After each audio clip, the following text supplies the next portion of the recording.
Hello, I'm Kyle Brady. And I'm Mike Mall, and this is Nectaris Anatomy. Necturus, or the mudpuppy, generally grows to be around 33 centimeters long.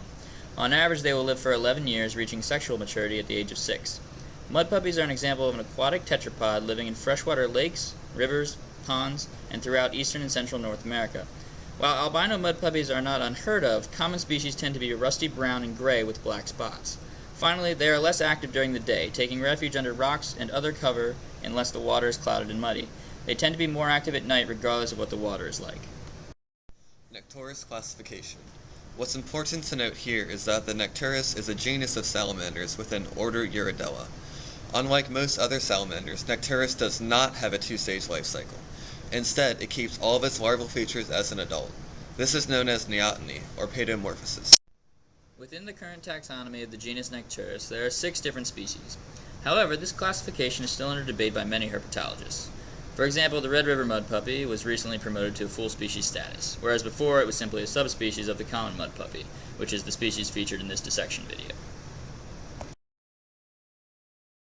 The majority of the cool things about this animal are actually external, so we'll just start anterior and work our way back. So obviously here we have the head, and then on the front we have the lips, then we have the external nares, one on each side, and we have the eyes,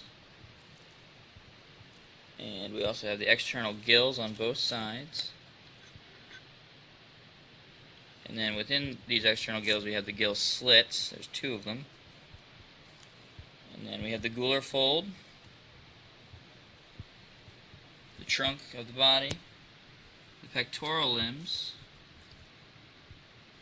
and the pelvic limbs,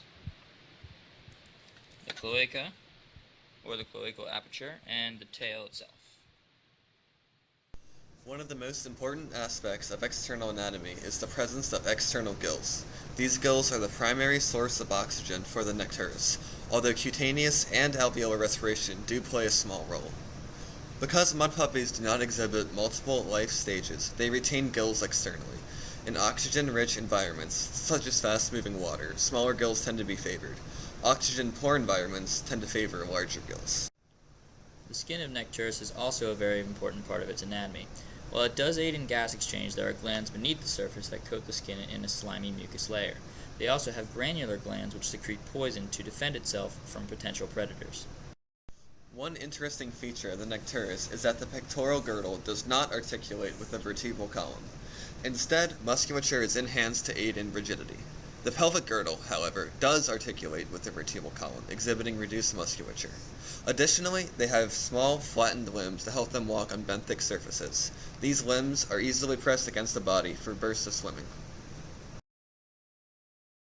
Okay, so if we open up the ventral side of our Necturus, we're going to look at the digestive tract and the digestive glands. So obviously, right here we have the liver, which takes up the majority of the space. And if we turn that over, that'll reveal the spleen here. And then we're going to start most anterior with the esophagus, which would lead down here into your stomach. And then at the end of the stomach, connecting to the duodenum, is what's called the pylorus here, which then, as I said, leads into your duodenum, which is the most anterior part of the small intestine. This leads down here into your ileum, which is the more posterior part of the small intestine. And then that leads down to your rectum, which could be considered the large intestine, and then exits through the cloaca here. Spread that so you can see. And then what we missed up here are some of your digestive glands. So if you peel back the liver, you can see your gallbladder here, that balloon-looking thing. And then we also have the pancreas, which is here, connected to your duodenum. If you're wondering what goes through the digestive system that we just looked at, the Necturus has a purely carnivorous diet, preying primarily on insects, mollusks, fishes, worms, spiders, and even other amphibians. They often find themselves prey to crayfish and water snakes, and even humans, though it would obviously be ill-advised for humans to consume them. Alright, so we're going to look at the genital system. In this case, we have a male. So you can see right here these elongated yellow organs. We have 2 testes, one on each side here. And then connecting those to the kidneys, we have the afferent ductules here, these clear tubules. here. And then you can see here we have 2 kidneys, one on each side, here